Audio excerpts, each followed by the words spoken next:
Ce 11 février 2020, à l'occasion de la 54e édition de la Fête de la Jeunesse, célébrée sous le thème « Jeunesse, paix, décentralisation et participation à la gouvernance locale pour un Cameroun nouveau », que la jeunesse camerounaise s'est massivement mobilisée ici à la vallée place de la Besséquet et à l'esplanade de la sous-préfecture de Douala 5e.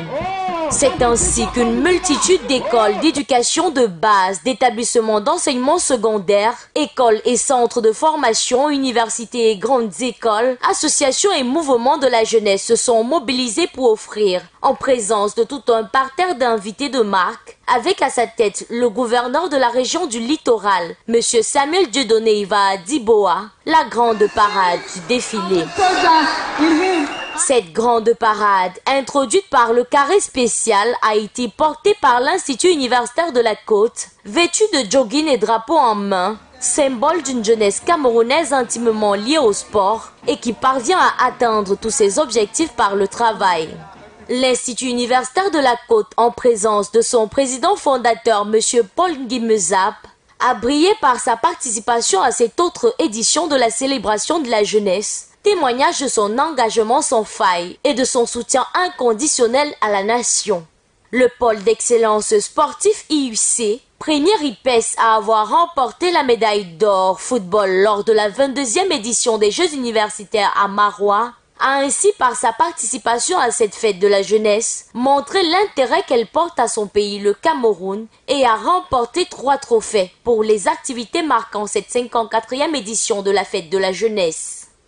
Dans la même lancée, le CEFTI, Centre d'enseignement et de formation technique et industrielle et commerciale, n'était pas en reste. Ils ont marqué leur présence par leur passage à travers des messages d'une jeunesse entreprenante, forte et opérationnelle, indépendante pour le marché de l'emploi.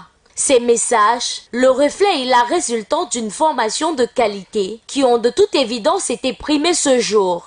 Ainsi, le président fondateur du groupe IUC CEFTI PDMD a reçu une distinction particulière pour son perpétuel accompagnement de la jeunesse camerounaise et de l'Afrique centrale. Un moment fort de cette cérémonie. Une grande remarque au cours de cette journée, de multiples messages de paix, de stabilité, de vivre ensemble, le rejet de la violence en milieu scolaire, mais aussi le respect des règles et l'importance de la discipline à travers les prestations et les présentations physiques des différentes écoles présentes. Des passages marquants et impressionnants les uns après les autres qui ont suscité d'importantes salves d'applaudissements et d'encouragement du public. Mais surtout, la signature et l'expression du travail acharné des éducateurs, enseignants et encadreurs de cette jeunesse on ne peut plus prospère. À cette même occasion, de nombreux jeunes s'étant démarqués dans leurs établissements respectifs par leur talent ont été mis à l'honneur à travers des distinctions particulières du ministère de la Jeunesse, le ministère des Arts et de la Culture. Il s'agit en sport du tennis ordinaire, du tennis de table et du football. En activités culturelles et spécifiques, du cinéma, du volontariat à la nation et bien d'autres.